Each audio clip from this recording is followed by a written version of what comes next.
Welcome to Sai classes. आज हम लोग विद्युत धारा के लेक्चर नंबर 5वें में हैं और आज हम लोग पढ़ने वाले हैं ओम के नियम और ओम के नियम की उत्पत्ति।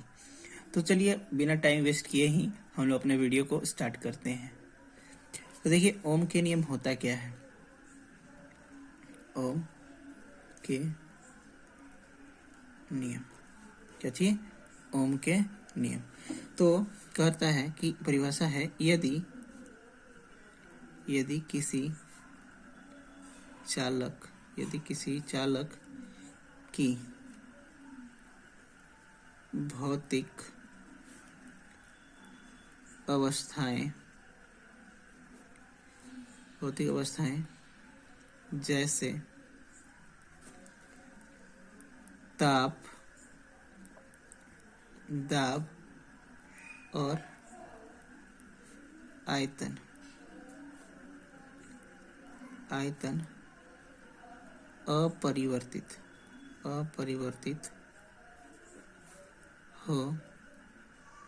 अपरिवर्तित हो तो उसके सिरों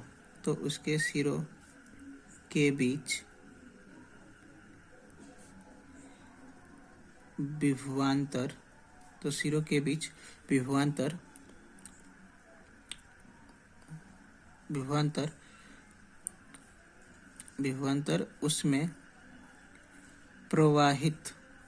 प्रवाहित हो रहे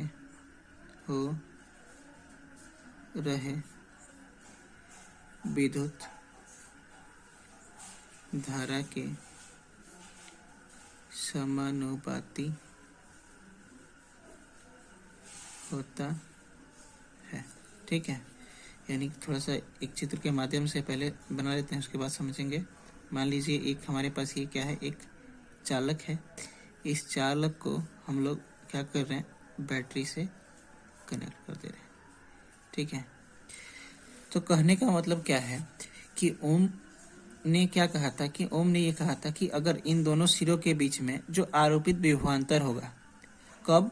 जब ताप, दाब और आयतन को हम लोग निश्चित कर देते हैं, तो इन दोनों सिरों के बीच जो विभवांतर होगा वो इस चालक के अंदर प्रवाहित हो रही विद्युत धारा की क्या होगा, समानुपाती होगा।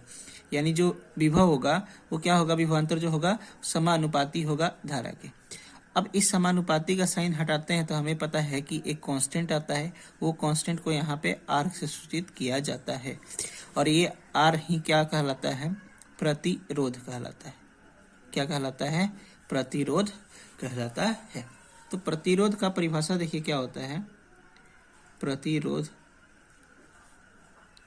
क्या होता है? प्रतिरोध जो होता है आपका किसी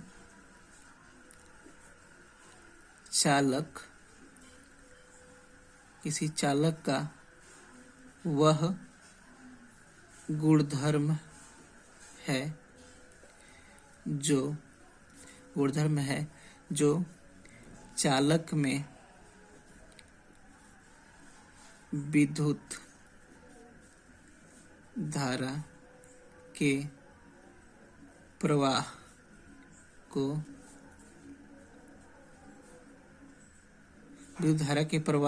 में अवरोध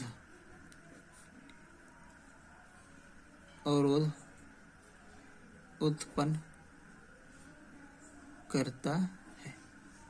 ठीक है, देखिए ओम का नियम क्या है कि जो इन दोनों सिरों के बीच में जो आरोपित विभवांतर है वो क्या होता है, समानुपाती होता है धारा के। ठीक है, तो यहाँ से हमें पता क्या चला कि V जो होता है समानुपाती होता है I के। तो अब यहाँ से जब समानुपाती का साइन हटाते हैं तो हमारे पास क्या आता है, एक कांस्टेंट आता है जो यहाँ पे हम लोग सूचित कर रहे हैं R से, और उसी R को हम लोग क्या कहते हैं, प्रतिरोध कहते हैं। क्या कहते हैं? प्रतिरोध। तो अगर प्रतिरोध की परिभाषा हम लोग देखते हैं तो क्या लिख सकते हैं कि किसी चालक का वह गुणधर्म है जो चालक में विद्युत धारा के प्रवाह में अवरोध उत्पन्न करता है। यानी कहने का मतलब, मान लीजिए ये चालक है, क्या है, ये चालक है, तो इस चालक में ऐसे कुछ अवरोध लगे होंगे। क्या लगे होंगे? कुछ अवरोध, ताकि ये जो अवरोध देख रहे हैं, ये अवरोध मान लीजिए विद्युत धारा को इधर ऐसे जाना है, बीच में हमने क्या कर दिया, इसके बीच में अवरोध उत्पन्न कर दिया ताकि विद्युत धारा अच्छे से ना बहे। तो जो अवरोध लगाते हैं विद्युत धारा के मार्ग में, उसी को हम लोग क्या कहते हैं, प्रतिरोध कहते हैं। क्या कहते हैं, प्रतिरोध कहते हैं। तो R इजकल टू में क्या हो जाएगा आपका, V बटे में I हो जाएगा। R इजकल टू में V बटे में I हो जाएगा। अब आगे देखते हैं, तो यहाँ पर देखिए हम लोग बात करते हैं प्रतिरोध के मात्रक का। प्रतिरोध के मात्रक, तो प्रतिरोध के जब मात्रक निकालते हैं तो हमें पता है कि फॉर्मूला क्या होता है, R इजकल टू में V बटे में I होता है। V का मात्रक क्या होता है, वोल्ट होता है, ठीक है, और I का मात्रक क्या होता है, एम्पियर होता है, ठीक है। तो ये क्या हो जाएगा, आपका V बटे में A हो जाएगा, और इसी V बटे A को हम लोग कहते हैं ओम कहते हैं। क्या कहते हैं, ओम कहते हैं, जिसे आपको इससे तरह से सूचित किया जाता है, ठीक है। V बटे A को हम लोग ओम कहते हैं, जिसका साइन इस तरह होता है, ठीक है। अब इसका हम लोग वीमा की बात करते हैं, किसकी, प्रतिरोध की वीमा की। तो R इजकल टू में V बटे में I होता है। V का वीमा होता है M L2T -3A-1, और एम्पी धारा का जो वीमा होता है हमें पता है कितना होता है, A होता है, यानी एम्पियर होता है, ठीक है। अब इस एम्पियर को जब ऊपर ले जाएंगे तो क्या हो जाएगा, ML² T-3A-2।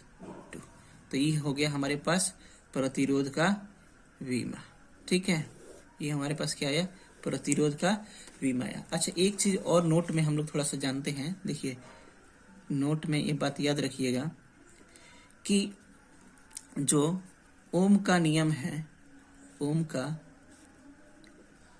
जो नियम है वह केवल धात्विक चालकों पर लागू होता है, ठीक है।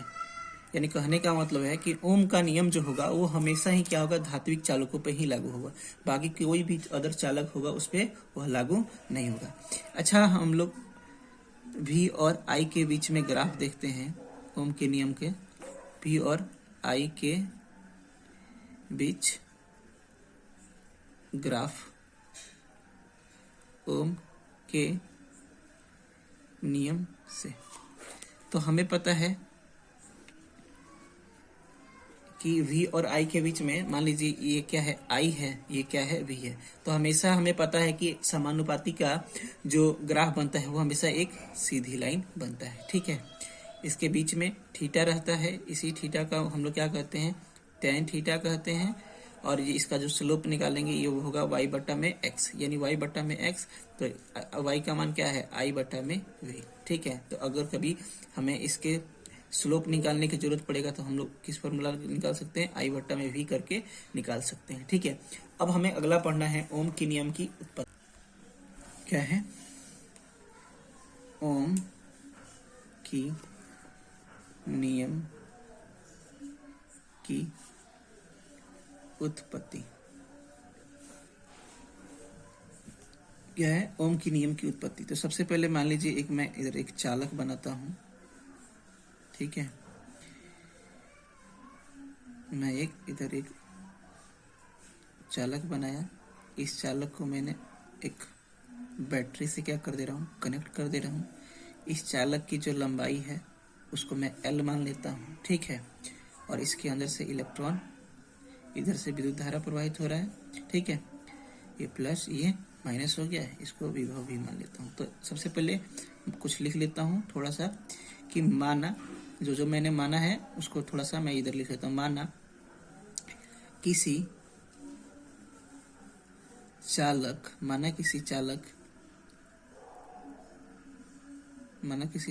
तार की लंबाई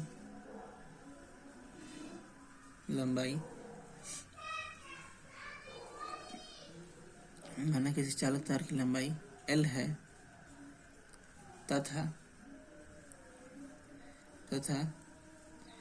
उसका अनुप्रस्थ काट का क्षेत्रफल A है, और उसमें प्रवाहित हो रहे इलेक्ट्रॉनों की संख्या n है। ठीक है, तो अब इस चालक, हमें पता है कि चालक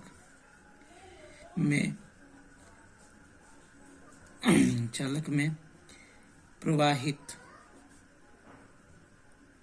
विद्युत धारा, यानी देखो कहने का मतलब है, हमने सबसे पहले मान लिया कि माना चालक की जो लंबाई है वो कितनी है, तार की जो लंबाई है L है, तथा इसका जो अनुप्रस्थ काट का जो क्षेत्रफल है, यानी मान लीजिए ये चालक है, इस चालक की टोटल लंबाई L है, और जो ये वाला जो हिस्सा है इसी को हम लोग क्या कहते हैं, अनुप्रस्थ काट कहते हैं। तो इसका क्षेत्रफल कितना दे रखा है, A दे रखा है, और इसमें से इलेक्ट्रॉन कितने प्रवाहित हो रहे हैं, n संख्या में इलेक्ट्रॉन क्या हो रहे हैं, प्रवाहित हो रहे हैं।